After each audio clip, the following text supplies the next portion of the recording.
있어? 보이고 있나? 네. 오케이, 가봅시다. 의료법이죠? 대망의 의료법이고, 오늘 모든 의료법 다 나가지는 못하고, 반틈 정도만 할 겁니다. 시간이 되는, 허용이 되는 그 선 안에서 해보도록 하겠습니다. 일단은 제2조 학습 목표이죠. 반틈의 학습 목표를 오늘 알려드릴까요? 자, 제2조 별이 둘레 6개, 별 6개. 리액션이 굉장히 중요하다. 알겠지? 여러분들의 목소리가 당기면 당길수록 이 영상은 굉장히 재미있는 영상이 될 것입니다. 편집은 한 시간이 없기 때문에 편집을 못하겠지만 그래도 굉장히 재미있는 영상이 되지 않을까? 예전에는 그 뭐야 애들 강의하면서 브이로그도 찍고 했었는데 요즘에는 좀 시간이 없고 해가지고 나중에 기회가 되면은 한번 해보지 뭐. 자, 그 다음에 밑에 시행령 제2조, 그 다음에 제3조 의료기관 3페이지에 제3조의 2, 그 밑에 제3조의 3 별 3개, 그 다음에 제3조의 4, 그 다음 4페이지, 제3조의 5, 그 다음에 아래쪽 제4조, 그 다음에 5페이지 시행규칙 제1조의 3 시행규칙 제1조의 3 그 밑에 제4조의 2 그 다음 6페이지 칙 제1조의 4 칙 제1조의 4 그 다음에 제4조의 3 그 다음에 7페이지 제7조 별 5개 7페이지에 제7조 별 5개, 그 다음에 다음 페이지 8페이지 제8조 별격 사유 별 10개. 이게 바로 요거다. 이번에 바뀌었거든. 바뀐 게 적용이 되고 있어. 그래서 무조건 나온다 라고 보면 된다. 무조건 나오지 않겠나 99.9% 정도 생각하고 있다. 그 다음 밑에 재구조 국가시험 등, 그 다음에 제4조, 그 다음에 9페이지에 제10조 응시자격 제한 13개, 그 다음에 넘어가서 10페이지에 제12조 13조 14조 15조 12, 13, 14, 15, 그 다음에 맨 밑에 제17조 진단서 별 2개, 11페이지 칙 재구조, 그 다음 넘어갑니다. 넘어가서 14페이지에 제19조 정보 누설 금지, 그 다음에 제20조 태아 성관별 행위 금지, 그 다음에 밑에 제21조 기록 열람 등 별 5개, 그 다음 18페이지에 중간에 제22조 진료기록부 별 2개, 그 다음에 칙 제14조도 마찬가지 별 2개 잡아주시고, 19페이지에 제15조 있을 거예요. 뒤에도 별 2개. 그 다음에 밑에 제23조 전자기록, 칙 제16조 넘어갑니다. 22페이지에 아래쪽에 제24조 요양방법 지도, 그 다음에 밑에 제24조의 2 의료행위에 대한 설명, 23페이지에 제10조의 12, 그 다음 아래쪽 제25조 신고, 실태와 시험상면에 신고하는데 별 4개, 그 다음에 아래쪽 제11조, 그 다음에 칙 제17조, 그 다음 24페이지에 중간에 제27조 무면허 의료행위 금지 별 2개 했죠. 오케이. 그 다음에 시행규칙 칙 제18조 밑에 제19조, 그 다음에 25페이지에 제28조 별 2개, 아래쪽에 제29조, 그 다음에 다음 페이지에 제30조 협조의 의무 별 3개, 협조의 의무 제30조 별 3개, 그 다음에 아래쪽 칙 제20조 보수교육 이제 별 10개, 10개. 그 다음에 27페이지에 아래쪽 제33조 개설 별 2개, 개설별 이게 29페이지 중간에 칙 제24조 이제 별 6개. 오늘은 여기까지가 목표인데 될란가 모르겠다. 뭐 안 되면 다음 시간에 하면 되고. 가보자. 2페이지 가보시면은 의료인이 나오죠. 의료인은 누구죠? 의사, 간호사, 한의사. 자, 우리는 간호사이니까 간호사부터 나오죠. 간호사, 의사, 치과의사, 한의사, 조산사 이렇게 되었지. 5명. 1항에 나와 있고 요거는 시험의 문제 안 나오겠지. 너무 쉬워서. 과거에는 나왔지만 이제는 안 나온다. 2항. 의료인은 종별에 따른 임무를 해야 된다라고 되어 있고요. 각각 의료인들이 해야 되는 업무가 제시가 되어 있습니다. 그래서 의사, 치과의사, 한의사는 기본적으로 의료와 보건지도를 합니다. 그런데 차이점이 뭐냐? 치과 의사는 앞에 치과가 붙는 거죠. 치과 의료와 구강보건지도, 그 다음에 한의사는 한방의료와 한방보건지도 이렇게 붙습니다. 그 다음에 조산사 볼게요. 조산과 임산부, 신생아에 대한 보호가 양호지도를 한다라고 되어 있고, 간호사가 중요합니다. 5호에 간호사 별 3개 달아놓고 다음의 업무를 한다. 다 보니까 환자의 간호 요구에 대해서 관찰 동그라미하고 자료 수집 동그라미, 간호 판단 동그라미, 요양을 위한 간호, 요양 간호 동그라미를 해주시면 됩니다. 간호 요구라고 하는 것은 대상자가 무엇을 원하는지라는 거죠. 그 요구를 파악을 해서 관찰하는 거예요. 우리 간호 진단 간호 과정을 의미하는 거지. 관찰하고 자료 수집하고 간호 판단을 한다. 간호 진단을 의미합니다. 간호 판단이. 근데 우리 의사 선생님들께서 너네가 무슨 진단을 내리냐 그래서 진단 말 대신 판단을 넣었다는 그런 일화가 있습니다. 간호 판단, 요양에 대한 간호를 한다. 나 보면 나가 정말로 마음에 안 드는 문구죠. 이 영상이 널리 퍼져야겠습니다. 의사, 치과에서 한의사의 지도하에 시행하는 진료의 보조. 야, 이거 너무 자존심 상하지 않냐? 이거 그지? 네. 진료의 보조. 하지만 동그라미 외쳐놔라. 그렇지만 진료의 보조라고 하는 내용에 문제가 나올까 안 나올까? 안 나오겠지. 정신이 똑바로 박혀있는 출제위원이라고 하면 이 문제는 절대 되지 않는다. 그다음에 간호 요구자에 대한 교육의 동그라미, 상담의 동그라미, 그 다음에 건강 증진을 위한 활동의 기획과 수행 동그라미 해놓고요. 그 다음에 대통령령으로 정하는 보건활동이라고 되어 있는데 대통령령으로 정하는 보건활동이 0제2조 아래쪽에 있습니다. 그래서 1호 파란색 글자를 보시면 보건진료 전담 공무원이 하는 보건활동, 2호에 가보면 모자 보건활동, 3호에 가보면 보건활동인데 앞에 결핵 보건활동이라고 붙여줘야 돼요. 결핵 보건활동. 4호에 가보면 간호사의 보건활동으로 정한 업무 이렇게 되어 있습니다. 그래서 그렇게 봐주시고 위에 나까지 봐줘야 되는데요. 간호조무사가 수행하는 다에서 다까지 업무 보조에 대한 지도다라고 되어 있는데 간호조무사의 동그라미를 해놓고 지도에 동그라미를 해주시면 됩니다.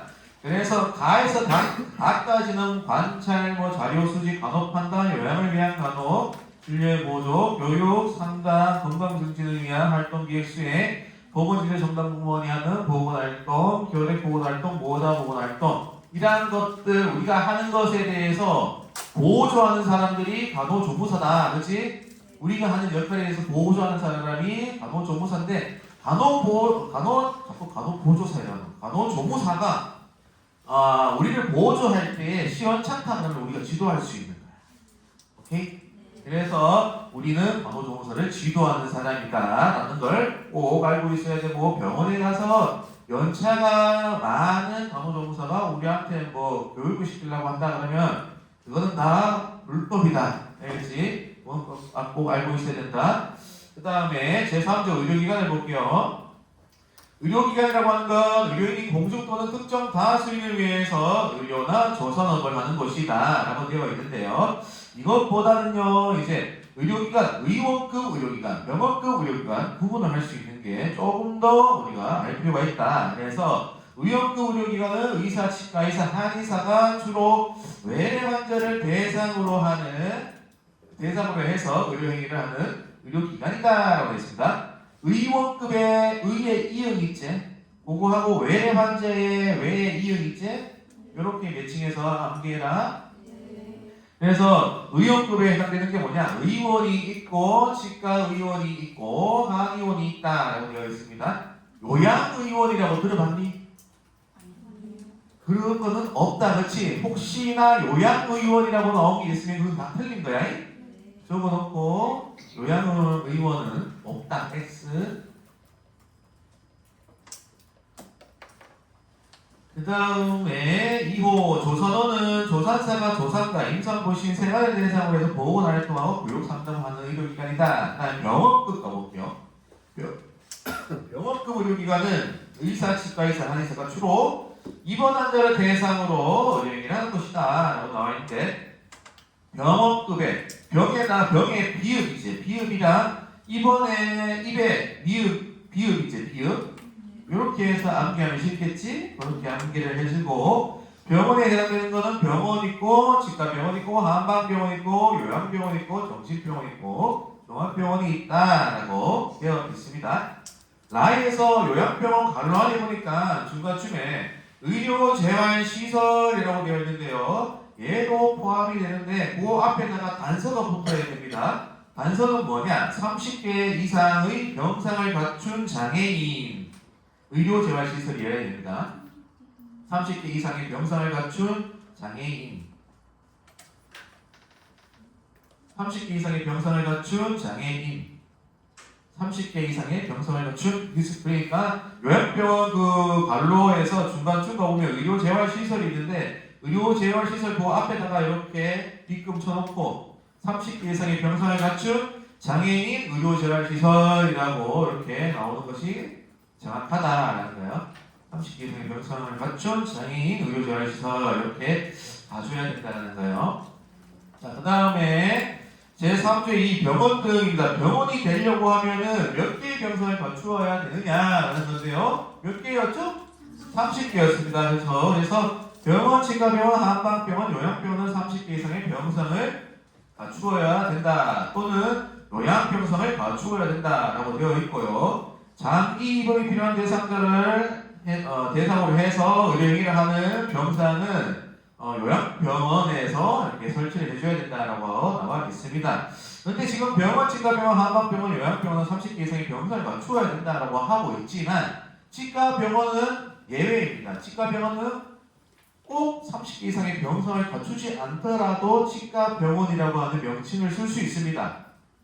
그거는 이제 허가를 받고 심사를 받아서 판단을 받게 되면 치과병원은 병상이 30개 이상이 아니더라도 병원이라고 하는 명칭을 사용할 수 있다는 것을 꼭 알고 계셔야 된다. 그래서 병원, 치과병원, 한방병원, 요양병원에서 치과병원은 30개 이상이 아니더라도 되지만 다른 것은 다 30개 이상의 병상을 갖추어야지만 병원이라고 하는 호칭을 붙일 수 있다는 걸 알고 계시면 되겠고, 제3조의 3 종합병원 별 3개짜리 봅시다. 종합병원이 되려고 하면 다음의 요건을 갖추어야 됩니다. 첫 번째, 병상은 100개 이상이어야 됩니다. 그 다음에 100개 이상에서 300병상 이하일 때에는 우리가 필수적으로 설치를 해줘야 되는 진료 과목이 있는데 그 과목이 내과, 외과, 소아, 청소년과, 산부인과 중에 3개, 영상의학과, 마취통증의학과, 진단의학과 또는 병리과. 그래서 요과를 포함해서 7개 이상을 갖추고 있어야 되고요. 그리고 이 7개의 진료 과목에 대해서는 존속을 하는 전문의가 있어야 됩니다. 상시적으로 소속이 되어 있는 전문의가 있어야 된다는 겁니다. 그러면 이 진료 교과목에 대해서 이 진료 과목에 대해서는 의사가 있어야 되고 의사를 채용해야 된다는 거예요. 그죠? 요거는 어떻게 외우냐면 내외 산소 중 3개, 내외 산소 중 3개, 진 또는 병, 내외 산소 중 3개, 연마, 진 또는 병 이렇게 하면 돼요. 내외 산소 중 3개, 진 또는 연마, 진 또는 병, 연마, 영상의학과, 마취통증의학과. 내외 산소 중 몇 개? 3개, 연마, 그 다음에 진 또는 병, 진단의학과 또는 병리과. 둘 중에 하나만 있으면 된다, 그렇지? 진 또는 병. 그래서 총 몇 개 이상? 7개 이상 해야 된다. 그 다음에 3호 병상 300개를 초과할 때에는 내외 산소 역마 진 또는 병 정치까지 해서 9개 이상이면 된다라고 나와있다. 내외 산소 역마 진 또는 병 정치까지.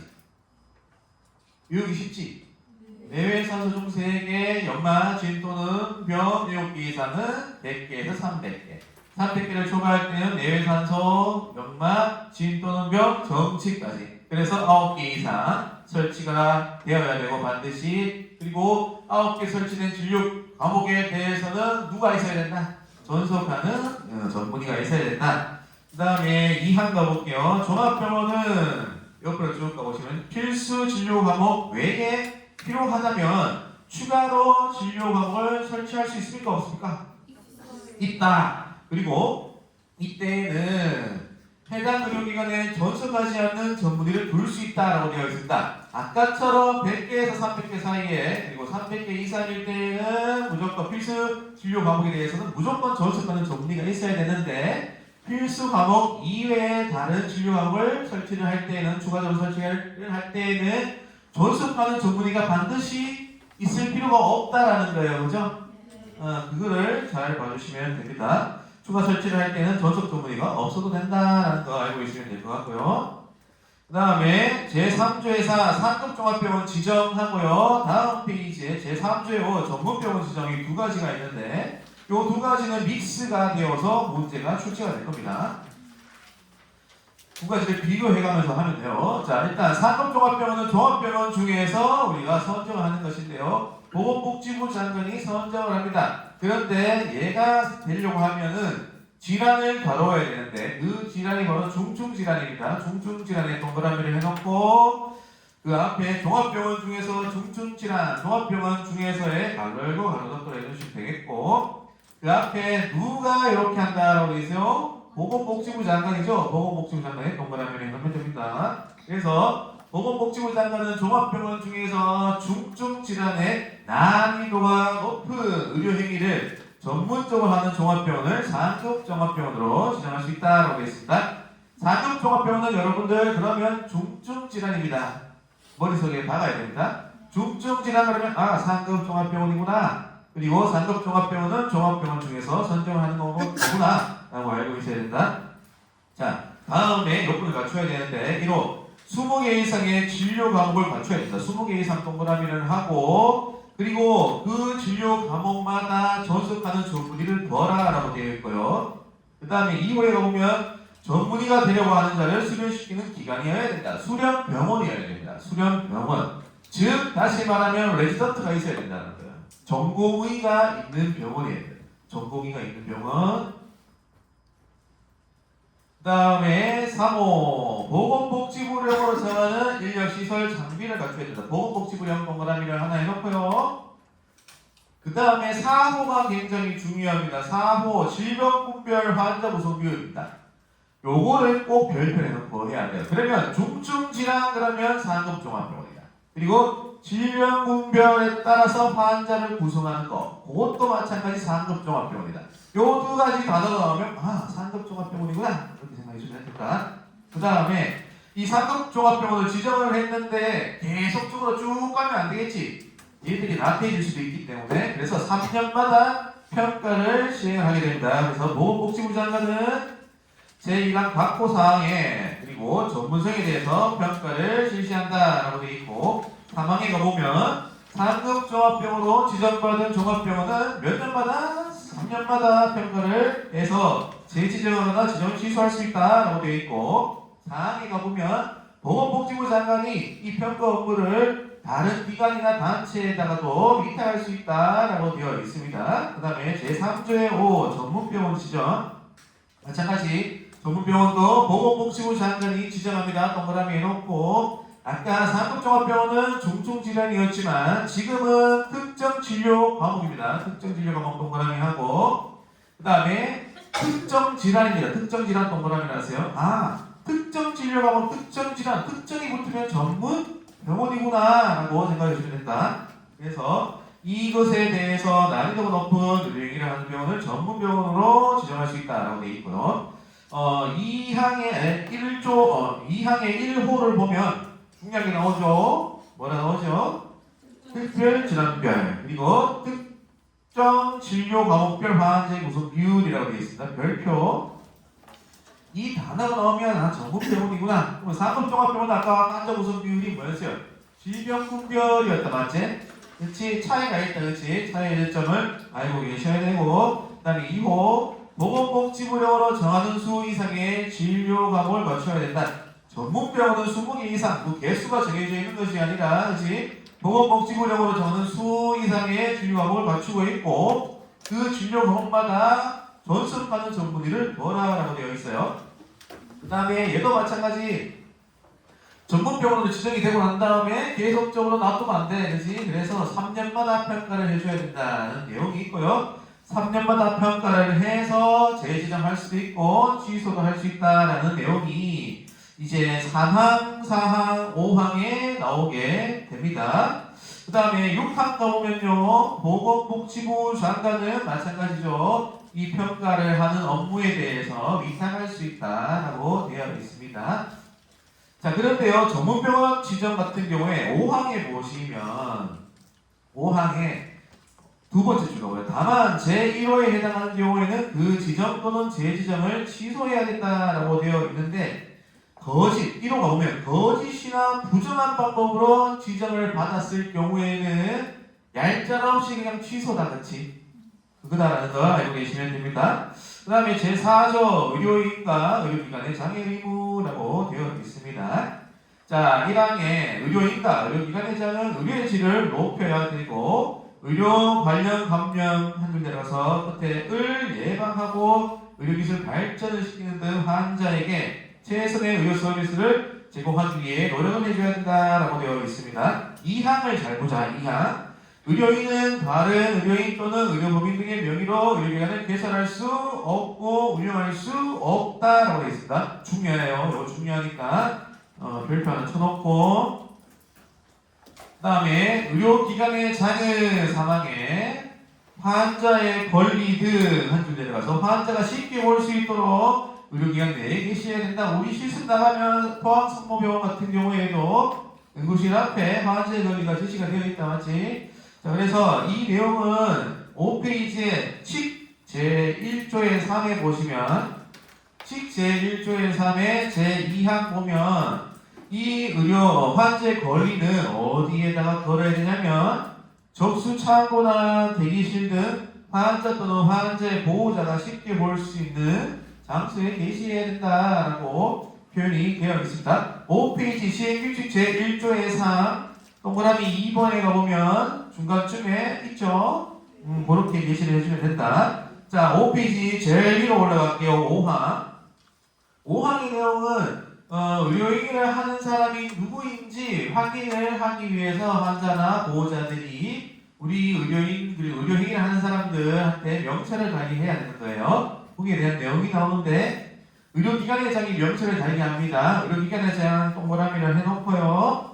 환자와 보호자가 의료행위를 하는 사람의 신분을 알 수 있도록 의료인 동그라미 할게요. 의료인 누구지요? 간호사, 의사, 치과의사, 한의사, 조산사다. 이거 외워야 된다. 알겠지? 그 다음에 한 줄 내려가서 중간에 여러분들 나옵니다. 누구? 학생 동그라미. 그 다음에 그 옆에 간호조무사 동그라미. 그 다음에 한 줄 내려가서 의료기사 동그라미. 이 사람들에게 의료기관 내에서 옆으로 쭉 가보면 명찰을 달도록 지시감독해야 된다. 명찰을 달아야 하는 사람 누구야? 의료인, 학생, 간호조무사, 의료기사다. 자, 명찰을 의료행위를 할 때 달아야 된다. 하지만 명찰을 달지 않아도 되는 경우가 있다. 이게 중요하겠지. 다만 별표 칠게요. 오늘 얘기입니다. 1번 응급의료 상황일 때 1번 2번은 수술실 안에 있을 때 우리 수술실 안에 들어가면 명찰 달지 않습니다. 목에 거는 게 있는데 목에 거는 것도 사실 안 하는 사람이 거의 대부분이에요. 그 다음에 3번 의료행위를 하지 않을 때 병원 내에 있지만 의료행위를 하지 않을 때는 명찰을 떼도 된다라는 거죠. 그 다음에 4번은 시행령 제2조의 2 한번 보면 거기에서 동그라미 3번 제3항 있지? 시행령 제2조에 의해서 제3항 보이냐? 자, 그러면 이렇게 가자. 그 시행규칙 보이지? 시행규칙에서 위로 3점 올라가봐. 격리병실 보이냐? 격리병실 4번이야. 격리병실 4번. 5번은 무균치료실이야. 그러면 명찰을 우리가 의료행위를 할 때는 달아야 되는데 의료행위를 하고 있음에도 불구하고 명찰을 달지 않아도 되는 경우는 이렇게 5가지 경우이다라는 거죠. 요거 알고 있어야 되고 별표 해놓고 그 다음에 그 마지막 6항을 보면 이쪽으로 올라가서 의료인은 일회용 의료기기 핸들 내려가서 중간에를 한 번 사용한 후 다시 사용을 해서는 안 된다라고 되어 있습니다. 다시 사용하다가 적발되면 자격 정지됩니다. 중요하다. 자격 정지. 일회용 의료기기를 사용하다가 다시 사용하게 되면 자격 정지가 된다라는 걸 별표 하나 해놓고 그 다음에 일회용 의료기기를 사용하다가 다른 사람한테 중대한 피해를 입혔을 경우에는 면허 취소가 됩니다. 굉장히 세죠? 일회용 기기를 재사용해서 생명에 그 내용은 없다. 적어야 됩니다. 일회용 기기를 재사용해서 생명에 위협 또는 중대한 위해를 발생시킨 경우 일회용 기기를 재사용해서 생명에 위협 또는 중대한 위해를 발생시킨 경우 일회용 기기를 재사용해서 생명에 위협 또는 중대한 위해를 발생시킨 경우 한 번 더 갈게요. 일회용 기기를 재사용하여 생명의 위협 또는 중대한 위해를 발생시킨 경우에는 면허 취소. 면허 취소다. 그냥 단순하게 재사용하다가 적발되면 자격 정지. 재사용하다가 문제 생겨버리면 뭐다? 면허 취소. 면허가 취소가 되면 이 사람들은 3년 이내에 면허 재교부를 하지 못합니다. 이것도 중요하다. 3년 이내에 재교부할 수 없다. 3년 이내에 재교부할 수 없다. 재교부라고 하는 거는 내 면허 다시 신청할게요. 면허 다시 주세요라는 거다. 취소가 된 다음에 그래서 심사를 받은 다음에 오케이 다시 교부할게요. 그럼 면허가 다시 나오는 거야. 살아나는 거야.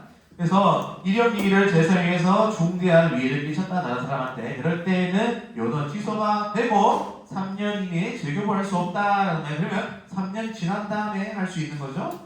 자, 다음에 제4조의 간호간병 통합 서비스 한번 봅시다. 자, 이거 다 못 나가겠다, 그치? 자, 1항 볼게요. 보건복지부령으로 정하는 여러분들 간호간병 통합 서비스 다 알고 있지? 보호자 상주하지 않는 거잖아, 맞지?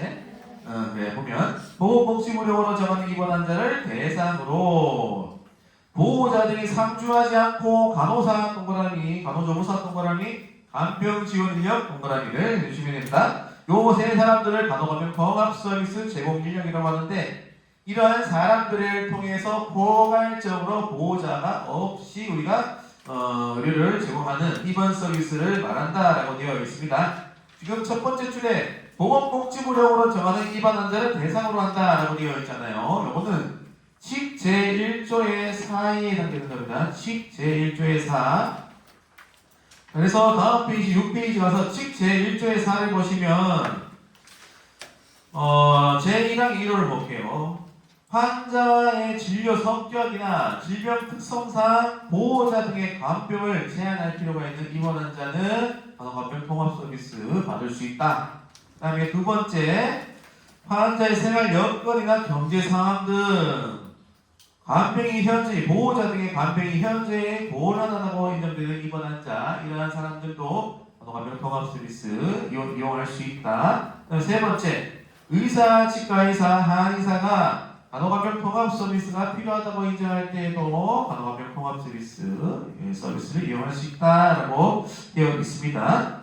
그 다음에 제일 위에 가보시면 병원급 의료기관은 간호간병 통합 서비스를 제공할 수 있도록 노력해야 된다라고 되어 있는데 병원급 의료기관은 여기에서 말하고 있는 거는 다시 칙 제1조의 4에서 제2항에 가보시면 병원, 치과병원, 한방병원, 종합병원이라고 표시가 되어 있을 겁니다. 그래서 병원, 치과병원, 한방병원, 종합병원은 간호간병 통합 서비스를 제공할 수 있도록 노력해야 된다라고 했습니다. 그러면 일반적인 병원급 의료기관 같은 경우에는 간호감염 통합 서비스를 반드시 시행을 해야 돼? 그건 아니지. 노력만 해주면 된다, 맞지? 시행을 해도 되고 안 해도 된다. 하지만 사항에 가보면 공공보건의료기관 중이라고 되어 있지. 공공보건의료기관 중 병원급 의료기관은 간호간병 통합 서비스를 제공해야 된다라고 나와 있어요. 그러면 공공보건의료기관 중에 병원급은 무조건 간호간병 통합 서비스를 실시해야 되고 일반적인 병원급 의료기관은 해도 되고 안 해도 된다는 거다. 사항 잘 봐줘야 되겠지. 공공보건의료기관은 뭐였니? 국가지자체 단체들이 설립 운영하는 기관이었다. 지역 보건의료기관이었다. 보건의료기관이었다. 라고 보시면 될 것 같고요. 그 다음에 5항 볼게요. 5항하고 6항은 이제 간호간병 통합 서비스를 제공하는 그 기관이 해줘야 되는 일들입니다. 그래서 보호자 등의 입원실 내 상주를 제한하고 수환자 병문안에 대한 기준을 마련하는 등 안전관리에 노력해야 된다. 그래서 보호자 상주 제한을 해줘야 되고 그 다음에 안전관리를 해줘야 됩니다. 그 다음에 6번째 그리고 보면 간호간병 통합 서비스 제공 인력의 근무 환경에 신경 써줘야 되고 처우 개선에 신경 써야 됩니다. 그러면 간호간병 통합 서비스 제공 기관은 4가지의 일을 해줘야 되겠지. 첫 번째 일은 보호자 상주를 제한해준다. 두 번째는 안전관리해준다. 세 번째는 뭐야? 근무 환경 개선해주고 네 번째 처우를 개선해주면 된다. 그렇지? 그래서 제공기관은 이렇게 4가지에 대한 일을 해줘야 되고 7항에 가보면 국가 및 지방자치단체는 보면 간호간병 통합 서비스의 제공 확대, 간호간병 통합 서비스 제공 인력의 원활한 수급 및 근무 환경 개선을 위해서 시책을 수립한다라고 되어 있지. 시책 수립하고 지원, 끝에 가보면 지원이 있어요. 시책을 수립하고 지원을 하는 건 국가 지자체가 되지만 나머지 것들은 제공기관에서 해야 된다라고 되어 있습니다. 그죠? 그거 구분해주면 된다. 자, 보면 제1조의 4에서 아까 공공보건의료기관 중 병원급은 보면 4항에 가보시면 병원, 치과병원, 한방병원, 종합병원 이렇게 4가지로 구성이 되어 있어요. 일반적인 병원급 의료기관하고 똑같은데요. 근데 요때 공공보건의료기관 중에 빠지는 기관 2가지가 있습니다. 바로 밑에 가보면 군보건의료기관 있죠. 요거랑 그 다음에 법무부 장관이 지정하는 국립정신의료기관 이 2가지는 빠지는 거야. 그러면 이 2가지에서는 간호간병 통합 서비스를 무조건 하지 않아도 된다라는 거죠. 그죠? 그치? 무조건 하지 않아도 된다. 그래서 이 2가지 기관에 대해서 여러분들이 좀 표시를 좀 해놓으면 좋지 않겠냐 하는 생각이 들고요. 제4조에서 보시면 의료인의 면허 대여 금지가 나옵니다. 자, 우리의 면허를 다른 사람한테 빌려주면 돼요? 안 돼요? 안 되죠. 빌려주면 안 된다. 빌려주면 어떻게 되느냐? 면허 취소가 됩니다. 오케이? 자, 그래서 1항에 의료인은 한 줄 내려가서 면허를 다른 사람에게 대여해서는 안 된다. 면허를 다른 사람에게 대여해서는 안 된다. 동그라미 1번 해놓고 만약에 다른 사람한테 빌려줘버린다. 그러면 어떻게 된다? 면허 취소, 별표, 면허 취소되고 얘도 마찬가지 3년 이내에 재교부할 수 없어요. 중요하다. 굉장히 중요하다. 네? 이것도 쓰는 거. 써야지요. 없어요. 그렇죠? 없으니까 써줘야 된다. 3년 이내에 재교부할 수 없다. 다른 사람한테 면허를 빌려줬을 때는 면허가 취소가 되고 그 다음에 3년 이내에 재교부할 수 없다. 일회용 기계를 사용하고 난 다음에 다른 사람한테 중대한 위해를 끼쳤다. 이럴 때에도 면허 취소가 되고 3년 이내에 재교부할 수 없다. 그렇지? 자, 그 다음에 밑에 2항에 누구든지 면허를 대여받아서는 안 되고 그 다음에 면허 대여를 알선해서도 안 된다라고 되어 있는데 면허를 대여받아서는 안 된다. 2번 해놓고 그 다음에 면허 대여를 알선해서도 안 된다. 이거는 3번 해놓으세요.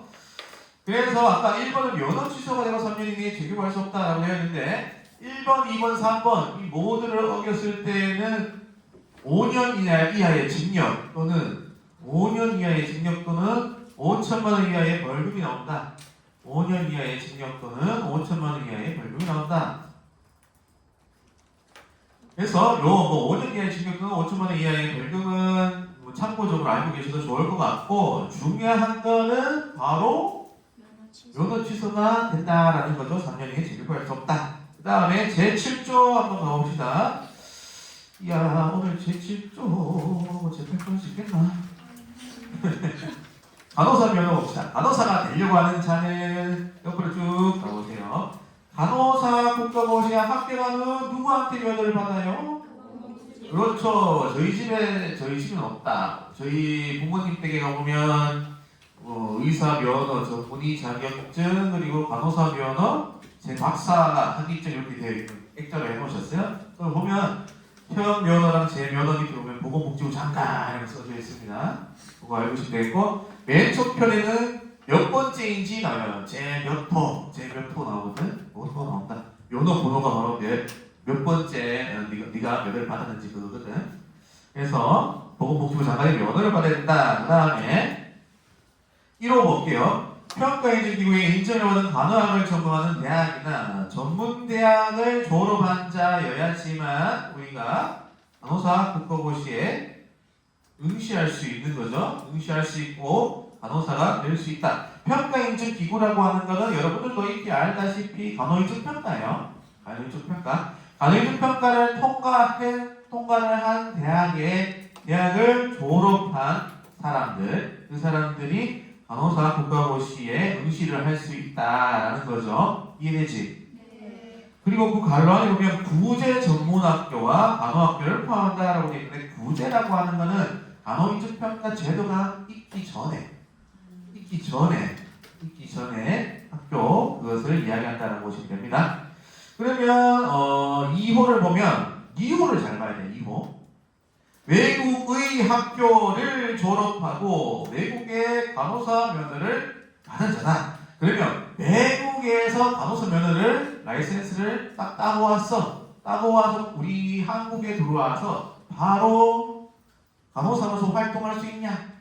없다. 이때는 다시 우리나라의 간호사 국가시험에 응시를 해서 합격을 한 후에 우리나라 간호사 라이센스를 취득해야지만 의료행위를 할 수 있는 거야.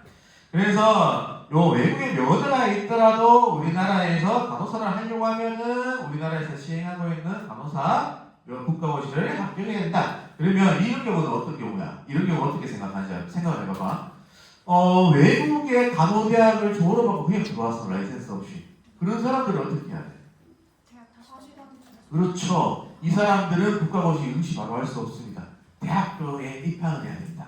요거 구분해야 된다. 외국에서 학교를 졸업하고 그 다음에 라이센스까지 따와야 돼. 그래야지만 응시를 할 수 있는 거야. 외국에 라이센스가 없으면 그때는 우리나라에 다시 들어와서 학교 간호학교 다시 다녀야 돼. 그 다음에 2항 입학 정리했지? 잠시만. 오케이.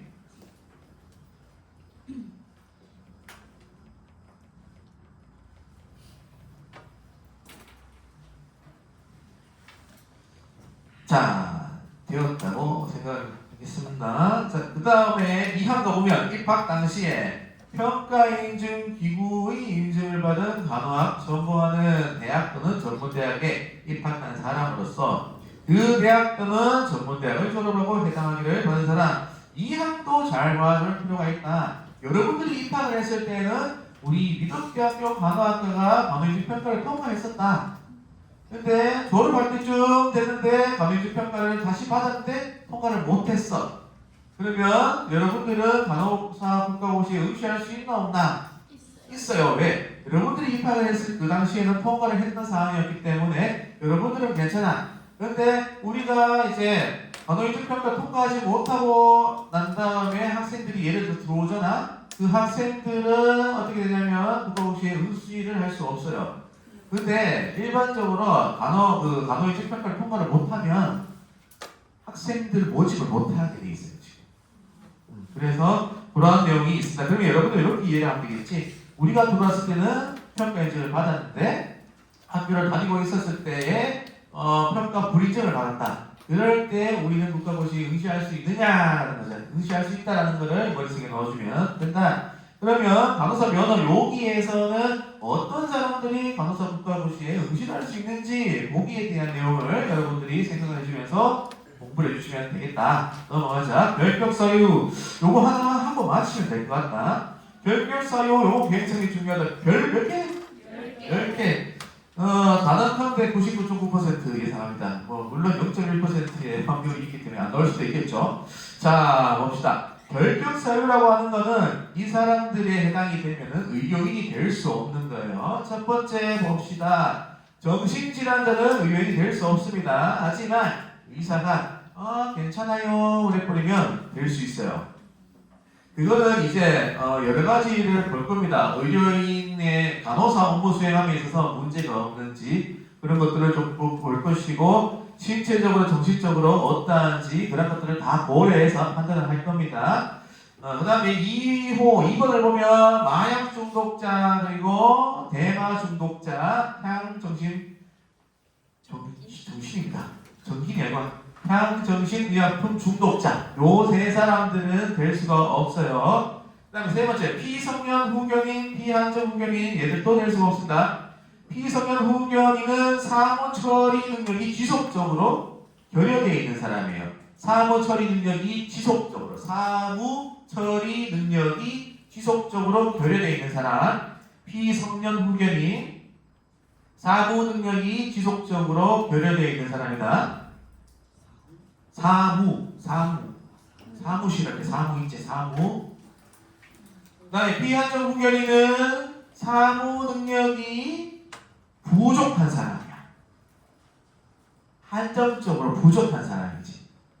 피한정 후견인은 사무 능력이 부족한 사람이야.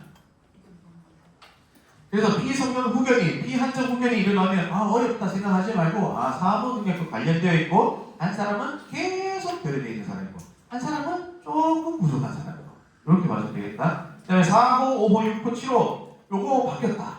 요거 여기에 대해서 나올 거다. 나오면 알겠지. 빨간색 해왔지?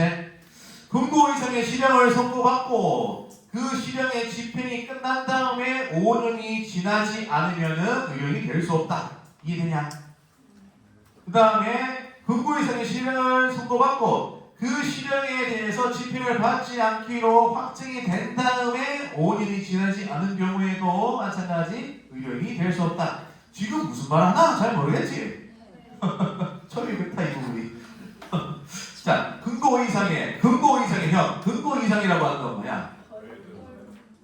난 깜빵이 하는데 깜빵이 안 이상하잖아. 촬영하고 있는데 노도서에 갔는데 그건 안 해. 노동은 없는 자유만 방탕이 되는 갇혀만 있는 거야. 그래서 그거 이상의 실형을 선고받은 다음에 그 이게 실형이 끝난 다음에 5년이 지나지 않으면 끝나고 난 다음에 내가 밖에 나왔잖아. 밖에 나왔을 때 바로 의료인이 될 수 없다. 내가 그때부터 5년이 지난 다음에 해야지 의료인이 될 수 있다는 거야. 오케이. 그 다음에 근거 이상의 실형을 선고받고 이 실형을 집행하지 않기로 확정이 되었단 말이야. 확정된 그날부터 5년이 지난 다음에 의료인이 될 수 있다는 거야.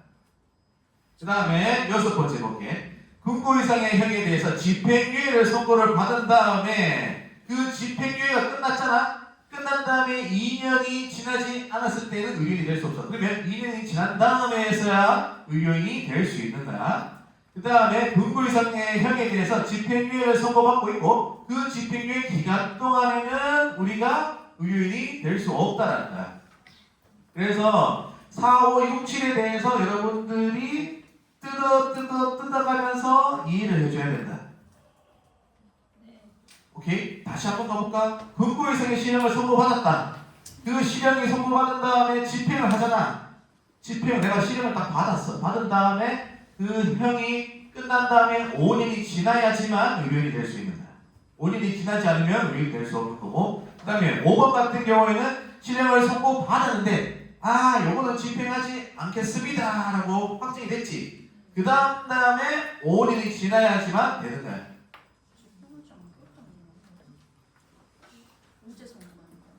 예? 잠깐만요. 그 다음에 6번 가볼게요. 금고 이상 형에 대해서 집행유예를 선고받고 그 다음에 그 집행유예 기간이 끝난 다음에 2년이 지나지 않으면은 어떻게 의료인이 될 수 없다. 그 다음에 7번째, 등록생의 형에 대해 집행유예를 선고받고 그 유예기간 동안에는 의료인이 될 수 없다라고 되어 있습니다. 실형을 선고받았는데 집행이 안 되는 경우도 있어요. 그거는 판사 마음이죠. 7년 이랬는데 교도소 안 가요? 집행이 안 되는 경우도 있어요. 예, 집행이 안 되는 경우도 있어요. 집행이 되는 경우도 있고 안 되는 경우도 있어요.